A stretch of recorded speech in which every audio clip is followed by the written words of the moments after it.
नमस्कार, मैं हूं संजय शर्मा। आप देख रहे हैं 4 PM न्यूज नेटवर्क।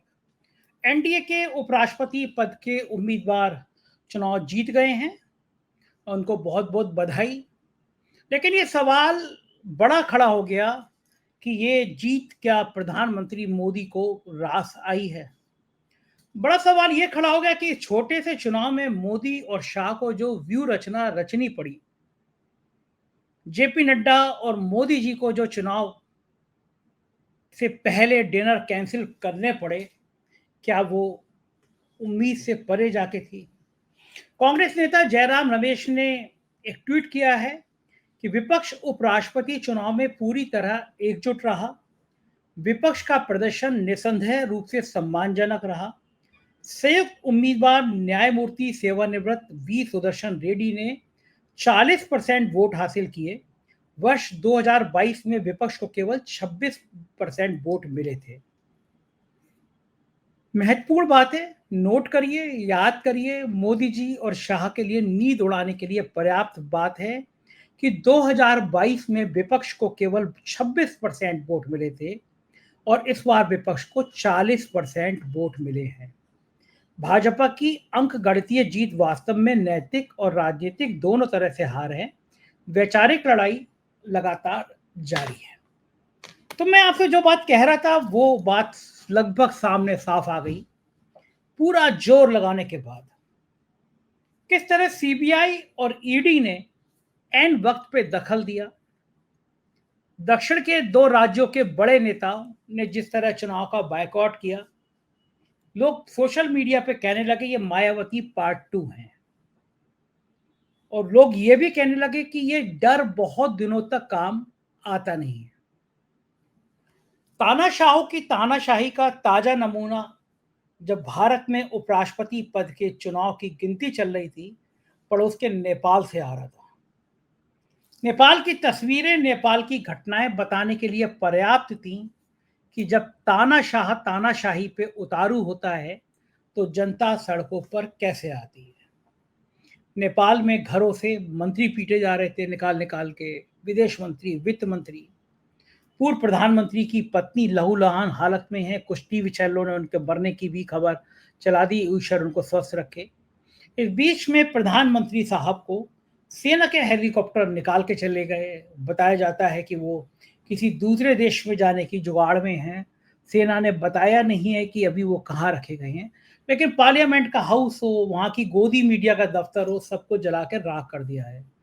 और लोग कह रहे हैं कि ये बात ध्यान में रखना चाहिए, ये बात दिमाग में रखनी चाहिए कि जब जब ऐसी क्रांति होती हैं, जब जब कोई भ्रष्ट शासक जनता में अपना भरोसा खो देता है और जब जब जनता सड़कों पर आती है तो सबसे पहले निशाना गोदी मीडिया बनता है।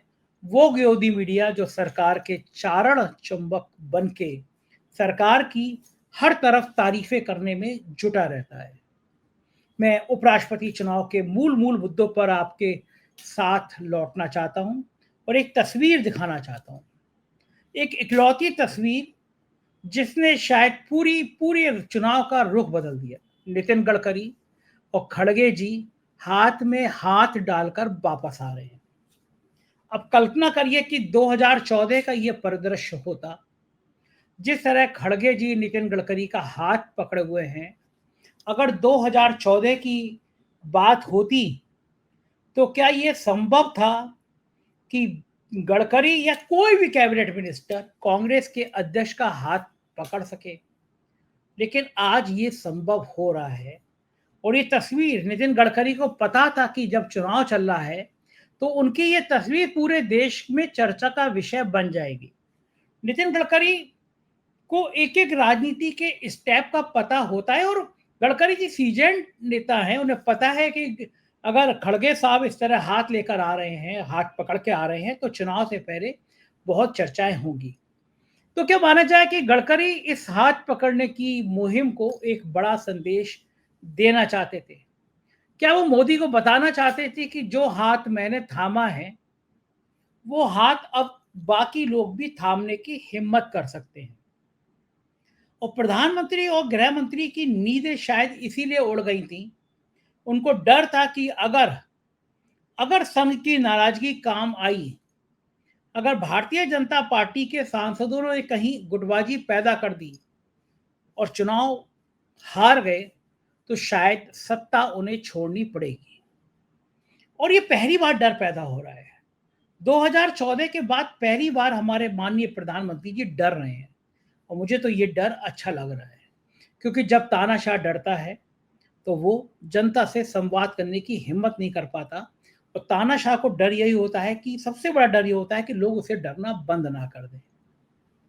लेकिन इस बार उनको समझ आ रहा था कि जिस तरह की दुनिया भर में भारत की जो पोजीशन हुई है, चाहे वो अमेरिका हो, चाहे वो चीन हो, जिस तरह से हमारा अपमान हुआ है, उसने प्रधानमंत्री को ये बता दिया कि अब केवल कि हम विश्व गुरु हैं, हम 5वीं बड़ी अर्थव्यवस्थाएं हैं, हम तीसरी बड़ी अर्थव्यवस्था बनने जा रहे हैं, एक अकेला सब पर भारी और अब की बार 400 पार। ये जो लोक लुभाने भाषण हैं, लोक लुभावन बातें हैं, ये चलेंगी नहीं। प्रधानमंत्री जी को समझ में आ गया कि ऑपरेशन सिंदूर के नाम पर जितनी फजीयत हुई है, वो अब जनता उससे ऊब गई है। और सबसे बड़ी बात कि वोट चोरी का जो मामला सामने आया है, उसने प्रधानमंत्री की नींदें उड़ा दी है। क्योंकि गली गली में ये नारा अगर गूंजने लगे कि वोट चोर गद्दी छोड़, तो इसका कोई दूसरा अर्थ नहीं है। इसका अर्थ यही है कि सत्ता की जड़ें नीचे से कमजोर हो रही हैं।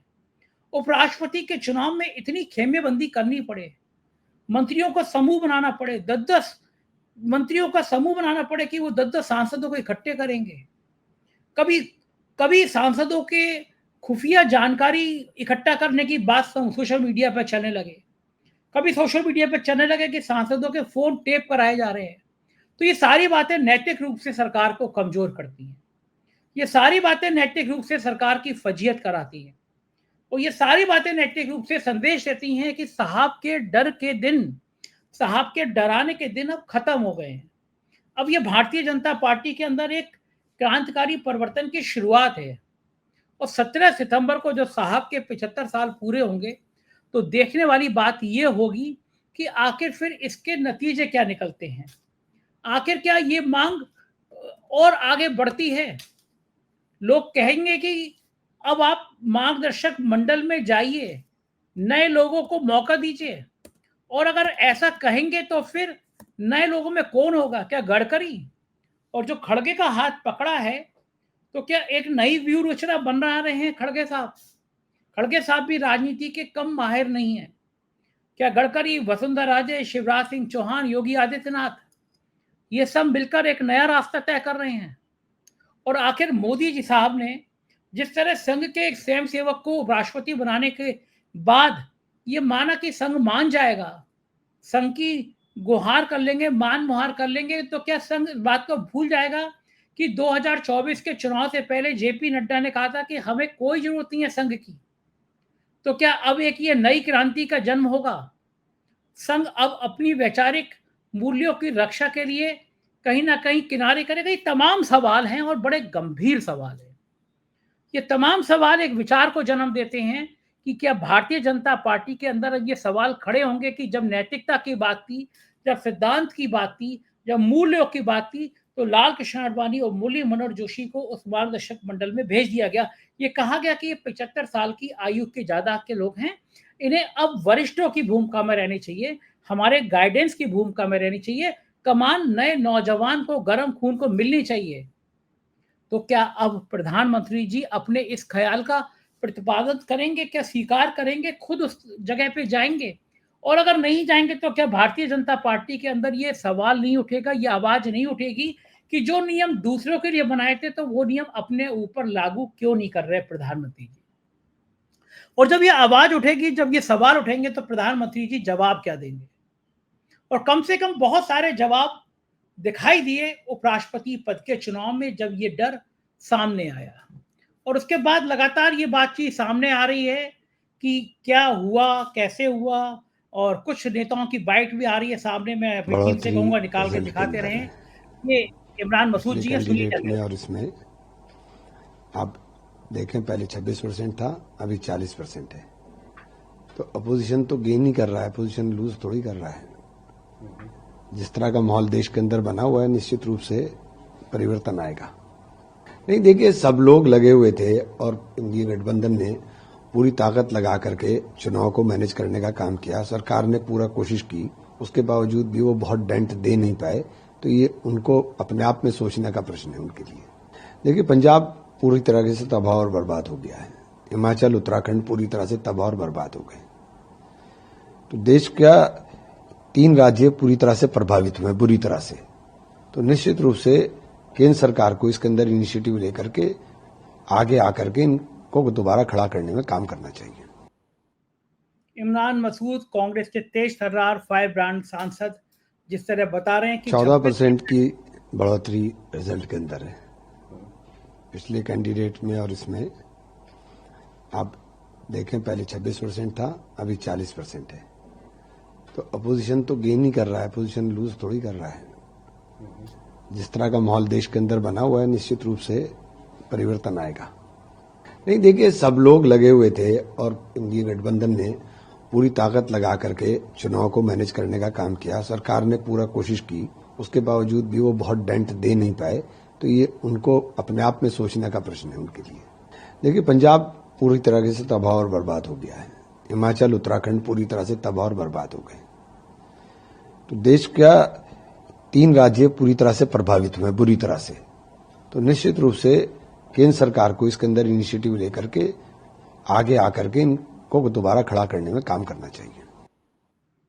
इमरान मसूद थे, ये कांग्रेस के फायर ब्रांड नेता हैं, सांसद हैं, सहारनपुर के सांसद हैं और उन्होंने कहा कि 14% की बढ़त है पहले के मुकाबले में। तो जाहिर है कि इंडिया गठबंधन इस बात से खुश है कि 14% की हमारी बढ़त है। लेकिन हार और जीत के वोटों पे ना जाइए आप। ये देखिए कि क्या जगदीप धनखड़ ने चुनाव को फंसाया? क्या जगदीप धनखड़ के इस्तीफे के ख्याल ने मोदी साहब की पोजीशन कमजोर करी? और कमजोर करी तो इसके दूरगामी परिणाम क्या होंगे? ये पार्टी के अंदर क्या एक नए असंतोष को जन्म देगा? ये कहेगा कि प्रधानमंत्री जी कहां आप बड़े आराम से विपक्ष को धूल चढ़ा देते थे। और दूसरी बात यह है कि आंध्र प्रदेश में एक नई राजनीति का क्या उदय तो नहीं हो जाएगा? नायडू साहब अब तक आंखें बंद करके मोदी जी का समर्थन करते रहे हैं। चंद्रबाबू नायडू उनको समर्थन करते रहते हैं। सबसे बड़ी बैसाखी वो हैं। ये माना जा रहा है कि अगर चंद्रबाबू नायडू का समर्थन हट गया तो शायद मोदी सरकार ऑक्सीजन नहीं ले पाएगी, सरकार गिर जाएगी। उनके सबसे बड़े दुश्मन जगन मोहन रेड्डी से संपर्क साधा गया। जगन मोहन रेड्डी ने वोट देने का ऐलान कर दिया। बताया जाता है कि नवीन पटनायक और केसीआर को धमकाया गया। तमाम फाइलों की बात की गई और उन्होंने फिर चुनावी पद्धति से अलग हो जाने का फैसला किया। ये सारी चीजें अब हैं राजनीतिक मंच पर, राजनीतिक हवाओं में। लेकिन सब जानते हैं कि शेर बूढ़ा हो रहा है। अब तो शेर नहीं रहा। 75 साल की आयु पूरी हो जाएगी और मोदी जी और अमित शाह जी जिस किस्म की राजनीति करते रहे हैं, वो राजनीति अब बांग्लादेश और श्रीलंका जैसी घटनाओं के बाद थोड़ी कमजोर होगी। नेताओं के मन में डर होगा कि जब जनता सड़क पे आती है तो क्या हाल करती है, दौड़ा दौड़ा के मारती है। आप सोचिए कि नेपाल में जिस डीएसपी ने फायरिंग का आदेश दिया था कि नेपाल में नौजवान के सिर पे सीधे गोली चलाइए, वो डीएसपी की पुलिस ने भीड़ के लोगों ने पीट पीट कर हत्या कर दी। पूर्व प्रधानमंत्री की पत्नी बिल्कुल मरणासन है। प्रधानमंत्री को देश छोड़ के भागना पड़ा। ये नेपाल की संसद को आग के हवाले कर दिया गया। ये पूर्व पीएम ओली का घर बिल्कुल तहस नहस कर दिया। राष्ट्रपति प्रधानमंत्री के घर में भीड़ घुस गई। ये सारी चीजें दुनिया के हर उस मुल्क के तानाशाह को डराती है जो तानाशाह अपने देश में लोकतंत्र की हत्या करके अपना शासन चलाना चाहता है। ये घटनाएं कहीं ना कहीं उस तानाशाह के मन में ये खौफ पैदा करती हैं कि अगर हमने अपने यहाँ हालात ठीक नहीं किए तो ये हालात हमारे यहाँ भी हो सकते हैं। एक नेता का बेटे का 5 स्टार होटल था, पूरा 5 स्टार होटल तहस नहस कर दिया गया, आग लगा दी गई। आप सोचो कि जब जनता दुखी होती है, जब नौजवान जैनजी पीढ़ी, हमारी नौजवान पीढ़ी 18 से 30 साल की पीढ़ी, 18 से 30 साल के नौजवान, उनको लगता है कि यार ये कुछ ज़्यादा हो गया, तो वे क्रांति को जन्म देते हैं और वो क्रांति यही होती है जो हमें नेपाल में दिखाई दी और उसके नतीजे फिर पूरी दुनिया में, उसके संदेश पूरी दुनिया में गूंजते हैं। मुझको यकीन है कि प्रधानमंत्री जी और गृह मंत्री जी और पूरी उनकी गुजरात लॉबी ये समझेगी कि अब दुनिया भर से इस तरह के संदेशे आने लगे हैं। लोग सड़कों पर आते हैं, विरोध करते हैं, अपना आक्रोश प्रकट करते हैं और फिर जनता जब गुस्से पे होती है, जनता जब नारा लगाती है, सिंहासन खाली करो, जनता आती है, तो बड़े से बड़े तानाशाहों के जो महल होते हैं, वो धराशायी तिनके की तरह धराशायी हो जाते हैं। भारतीय जनता पार्टी अपना अध्यक्ष नहीं चुन पाई है। आप बड़ी-बड़ी बातें करें, चुनाव जीतने की बात करें, हारने की बात करें, लेकिन भारतीय जनता पार्टी के अंदर इतना ज़्यादा आंतरिक विरोध हो रहा है कि वो अपना प्रत्याशी नहीं चयन कर पाए हैं। बड़े-बड़े नेता नितिन गडकरी से लेकर योगी आदित्यनाथ तक एक गुट के बताए जाते हैं। दिल्ली और उत्तर प्रदेश के बीच जंग तेज होती चली जा रही है। दिल्ली योगी आदित्यनाथ को कमजोर करना चाहती है और योगी आदित्यनाथ ने अपना कद हिंदुत्व के नाम पर इतना बड़ा कर लिया है कि दिल्ली उनको हटा नहीं पा रही। उत्तर प्रदेश में अखिलेश यादव पीडीए की राजनीति कर रहे हैं, पिछड़ा दलित अल्पसंख्यक, और उसके बाद ये संदेश देना चाहते हैं कि उत्तर प्रदेश के मुख्यमंत्री क्षत्रिय हैं और भाजपा केवल ऊंची जाति की सरकार है। पड़ोस के जिलों का हवाला दे रहे हैं लोग, राजस्थान में ऊंची जाति, उत्तर प्रदेश में ऊंची जाति और उत्तराखंड में ऊंची जाति। इन सब परिणामों के बीच, इन सब नतीजों के बीच आखिर पिछड़ों और दलितों की एकता बीजेपी के अंदर परेशानी पैदा कर रही है। भारतीय जनता पार्टी को यह समझ आ रहा है कि अगर ये जातियों का समूह नहीं तोड़ा गया, इसको हिंदुत्व के नाम पर नहीं खत्म किया गया, तो ये आने वाले समय में हमारे लिए बहुत बड़ा परेशानी का सबब बनेगा। तो जाहिर है कि उपराष्ट्रपति का चुनाव भली जीत गई है बीजेपी, लेकिन पार्टी के अंदर कुछ बड़े सवाल, कुछ बड़े मुद्दे अभी सामने आए हैं। आप क्या सोचते हैं, ये जीत कितना सुखद देगी? ज़रूर बताइएगा। चैनल को जॉइन और सब्सक्राइब करिएगा। शुक्रिया, थैंक यू।